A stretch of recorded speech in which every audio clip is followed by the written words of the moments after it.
Tuesday morning குட்டீஸ்லாம் எழுந்திருக்கிறதுக்கு முன்னாடியே நானும் எழுந்திரிச்சிட்டு cooking வேலையை முடிச்சிட்டேன் அப்படின்னா கொஞ்சம் அவங்களோட டைம் ஸ்பெண்ட் பண்ணுற மாதிரி இருக்கும். அப்படி இல்லைன்னா குக்கிங்கையும் பார்த்துட்டு குழந்தைங்களையும் பார்த்துட்டு அறக்க பறக்க இருக்கிற மாதிரி இருக்கும். அதனால் முன்னாடியே எழுந்திரிச்சு வேலையெல்லாம் பார்த்துட்டேன். எனக்கும் சஷுக்கும் பிரேக்ஃபாஸ்ட்டுக்கு ஆம்லேட் தான் ஒரு 3 வந்து மிக்ஸ் பண்ணி போட்டு பாதியாக கட் பண்ணி 2 பேரும் சாப்பிட்டுக்கிட்டோம். லஞ்சுக்கு மட்டன் குழம்பு, மல்லி, சீரகம், சோம்பு, வத்தல், வெங்காயம் எல்லாமே சேர்த்து நல்லா வதக்கிட்டு அப்புறமா 2 தக்காளி சேர்த்து நல்லா வதக்கிட்டு கடைசியாக வந்து கொஞ்சம் தேங்காய் பல்லாக வதக்கிட்டு நல்லா ரோஸ்ட் ஆனதுக்கப்புறமா அடுப்பு ஆஃப் பண்ணிவிட்டு ஃப்ரெஷ்ஷாக வறுத்து அரைச்சி அதை வந்து குழம்புல போட்டு செஞ்சேன். நல்ல ஒரு டேஸ்ட்டாக இருந்தது. இது ஆல்ரெடி லாங் வீடியோவில் நான் ஷேர் பண்ணியிருக்கேன். சஷு சரியாகவே சாப்பிட மாட்டேங்கிறான். அவனுக்காகவே கொஞ்சம் வெரைட்டியாக ரெடி பண்ணி கொடுக்குற மாதிரி இருக்குது.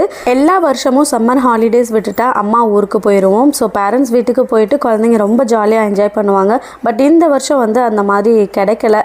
அதனால் சஷுவை ஹாப்பியாக வச்சுக்கிற மாதிரி ஒரு சில பிளேசஸ்க்கெலாம் அப்பப்போ கூட்டிகிட்டு போயிட்டு வர மாதிரி தான் இருக்குது.